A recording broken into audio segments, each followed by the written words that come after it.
All right. Introduce yourself. What's your name? My name is Cecil Lee from Strawberry Plain. Awesome. Where did you grow up? Strawberry Plain. Your whole life? Yes. Really? I was born and raised about 5 miles up the road. You got any brothers and sisters? Yes. There was 6 of us kids together. Of course, there's only 2 of us left now. Wow. Talk about that. So how was it like with so you had 6 kids in your, so including your parents is like 8 people. So yeah, talk about that. Okay. We lived in a 2-room log house, and there was Grandma and Grandpa, Mom and Dad, and 5 of us kids. And they said, well, where did you sleep at? I said, well, you just found an empty spot somewhere and you laid down, you know. In the floor? Yeah. Really? Yeah. In a log house? You know, we was poor, but hey, we didn't realize it. Yeah. You know, when you don't have it, you don't miss it, Yeah. You know? So,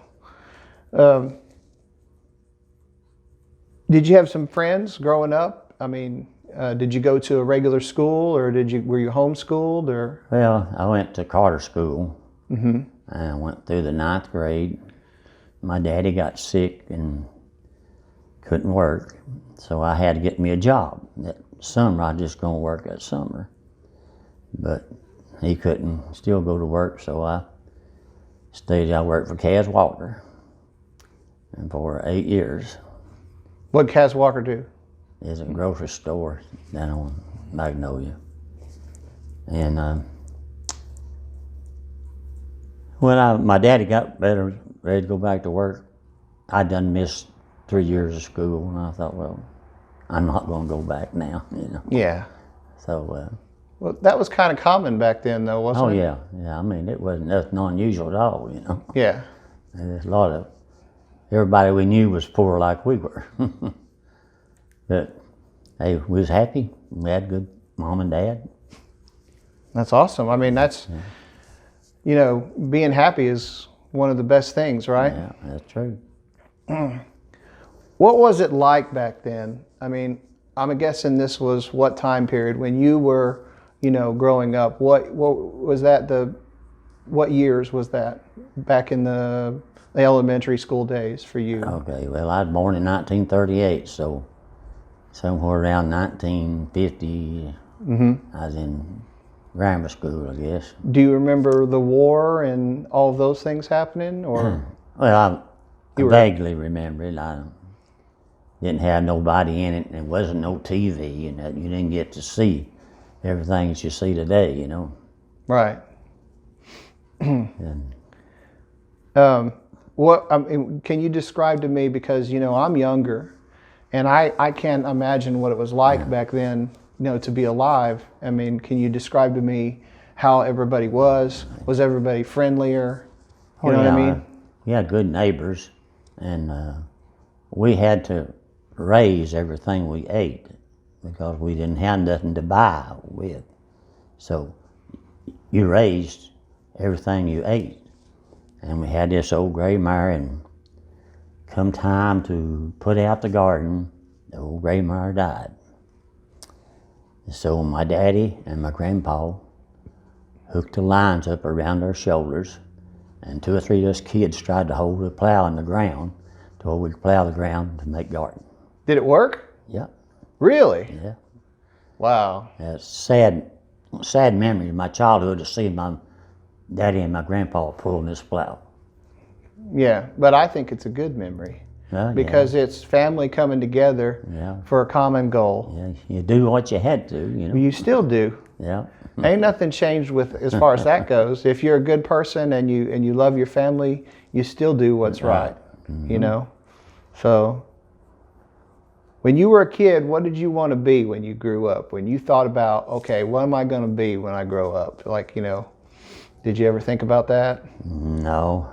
Never even dreamed about the way life was. I didn't know what I would be because I was so poor and all. I didn't think I'd ever stand a chance at getting anywhere in the world, you know. Mm-hmm. But you did. Yes, sir. Because, through hard work. So you said your first job was where again?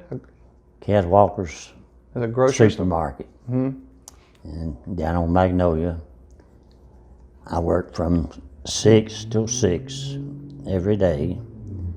I didn't have a car or nothing, so I had to ride a bus to work. So the bus come by at 5 in the morning. I got to work at 5:30. I couldn't go to work till 6. I got off at 6, and I had to go down and sit in Kay's ice cream till 15 to 8 when the bus came by. I still see the Kay's ice cream sign over there on Asheville Highway. Isn't that true? Is that the one you're talking about? No, it was on down Magnolia. Was it? Yeah. Okay. Yeah. But that was kind of long days. So tell us how you eventually ended up over here at the hardware store and what the story of the hardware store is. Okay, well, I'll go back and tell you how the hardware store got started. Sure. Okay. Harold Stormer and his brother-in-law, Henry Kitts, got out of the Army after World War II. And back then they had what they call muster and out pay. You got some money when you got out. So these two guys pooled their money together and started a little hardware store down here on the corner of Kitts Road and Asheville Highway. Well, the Kitts guy took cancer and passed away. So Stormer bought out his half and continued with the store. Somewhere in it, I think it was around 1956, he moved up here. There was no building up here at all, and built a 40 by 50 building for a hardware store. And he was very lucky. He had a rich uncle. He could go borrow money anytime he wanted it, never pay no interest. Pay it back when you could, or when you wanted to. A rich aunt? Is that what you said? Yeah, an uncle. Uncle. And so this whole shopping center started out with just a little 40 by 50 building right here. And over the years, he built on and rented and built on and rented. So, and so you started working here in 1960. And how old were you then? In 1960, I was 38, 22 years old. Look at that. And so you stayed, and you're still in here sometimes. Yeah. I worked for him until I got drafted in the Army in 1962. And I stayed in our Army 2 years. And when I got out, I liked to work here, so I thought, I'd go back and get my job back. Sure. And he was thrilled to see me. And so I got my job back. I worked for him until 1970. And he come to me one day and he said, I'm going to sell this store and I want you to have it. You treat people like I want them to be treated. He said that to you? Yeah. He said, I'll carry the note myself and you pay me by the month. I mean, you're a no boy with ninth grade. I never think I'd ever own anything. And it's like, this door. How did it make you feel? Oh, I mean, I didn't know what to think. I just couldn't believe that was happening to me, I had no money. I couldn't pay nothing down if I had to. But he said, no money down, pay me by the month. And that's been the sweetest thing that ever happened in my life. How'd you meet your wife? Well,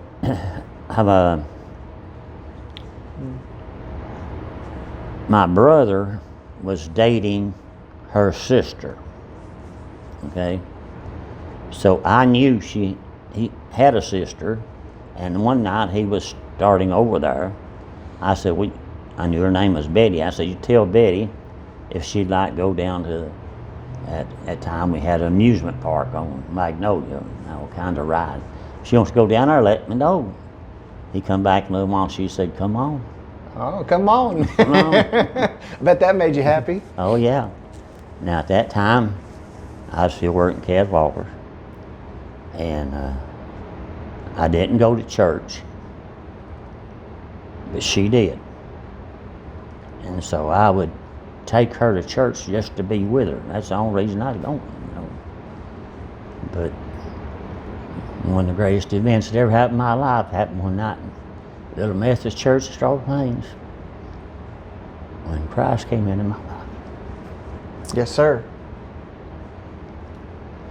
And it's made a very big change in me. And I've sang gospel music for 45 years. All the hymns from all the old church hymns from the Yeah. Methodist church there. Well- and did you sing in the church too? No, yeah, well, I was with different groups. You know, I'd sing with, well, first group I sang with was 6 years, and they quit, and then I sang with another group for 16 years, and they quit, so I sang with another group 18 years, and they died off, and then I sang with the group I'm with now for 7 years. Of course, we haven't sang anything since the COVID thing. Yeah. What's the name of your group? Do you have a name? New Life Trio. New Life Trio. Yeah. All right. And how many of are you? How many of Right you guys? now, there's 3 of us. Three. You Trio. guys. That's why it's a trio. Duh. And what? It's how we got the name New Life Trio. I sang with a guy, Don Lane and George Kirby. And that time, we both were getting up into years, and we hadn't been singing with anybody for a while or anything. And so we got together and thought, well, we can make this thing work. And what we want to call the group. And George said, well, God has breathed new life into us right now, so we should be the New Life Trio. That's how we got the name. Mm-hmm. And so, obviously, being going to church and having the fellowship with your wife and the fellowship with God, it helped you in your store too, in your business, yes. didn't it? Because Yeah, you knew yeah. how to treat people right. Right. Not saying that you didn't before, but it really helps you when you're walking right with God. Right. Then you are walking right in the earth, and it just helps you to be a better person, in my opinion. Right, and you try to treat people, well, like I want to be treated. Sure. If I come into your store, I'd want you to treat me nice, and so I'm going to treat you nice. You come into my store and do everything I can to help you with what you need. And at one time, this room that you're in right now used to be full of appliances. Washers, dryers, refrigerators, freezers, whatever, hot water heaters, all that kind of stuff. Yeah. Fill this room right here. And what was so odd, I guess, in one way, where the drugstore is, there was a spot behind it. It was a pretty good sized room, and it was filled with toys. We sold all kinds of Toys. toys, yeah. Bicycles, tricycles, little push cars, and any kind of a toy, dolls for the girls or whatever. And then in 1980, I believe it was, there was a flower shop here, and they were going out of business. And they told me they'd sell me the inventory and the station wagon to deliver in for $2,000. It's a pretty good deal. Yeah, So you took them up on that? yeah. Had my sister and 2 other ladies stayed here and ran the place, fixed it, and had to hire somebody to deliver and all that kind of stuff. Then my wife came down here and they enlarged it to that room over there and this room. And they done a real good business. Of course, hiring everything done, you didn't make a whole lot of money. Yeah, there's a little space back there where I could tell where they used to keep the colder flowers back there. So, yeah, I can see it. And over here, I'm gonna pan over here. This door right here into that office, I seen on the door it actually says Cecil's office. So at some point, my office used to be your office. I heard that. So I think that's really special. Let me ask you a question, moving back to the hardware store. Okay. What's the weirdest thing somebody came in the hardware store and asked you for, and you thought to yourself, why in the world would they be looking at a hardware store for that, Well, I guess over the period of years, I've probably had requests for several things that I didn't have and didn't even know they made, Yeah. But I'm just an old ninth grade educated boy now. I didn't know a whole lot of stuff. It doesn't matter. You learn stuff over time. Yeah, School's not the only place to learn. you got that right. Yeah. So a lot of us learn out on the streets, and that's okay too. Yeah, School of Hard Knocks. That's Stays correct. with you. I did the same thing. Yeah. I mean, I got my high school education barely, but believe it or not, being in IT and working on all these computers, I don't have a single ounce of college, believe it or not. Right. So, young people out there, go chase after your dreams, whatever makes you happy, Well, they think everybody today has to have a college education. Yeah, Well, I guess you do if you want to really get into the money, yeah, but there's money to be made and a living to be made that's right. without a high school education. That's or right. A college education. Of course, yeah. Absolutely. What should people know about Stormer's Hardware? What makes it different from a big box store? Well, we have a pretty good variety of stuff, and I guess the one thing that sticks out in my mind is the help here knows what you want and where it's at, and you don't have to go in the big box store and say, "Where's so and so at?" And that's not my department. Yeah. Go find somebody else. And you go in here and you ask Dusty something, everywhere is his department. That's exactly right. Amen. I think that's wonderful. What do you want people to know? Just anything. It doesn't have to be about anything in particular, but what would you say the one thing that you want to leave people with?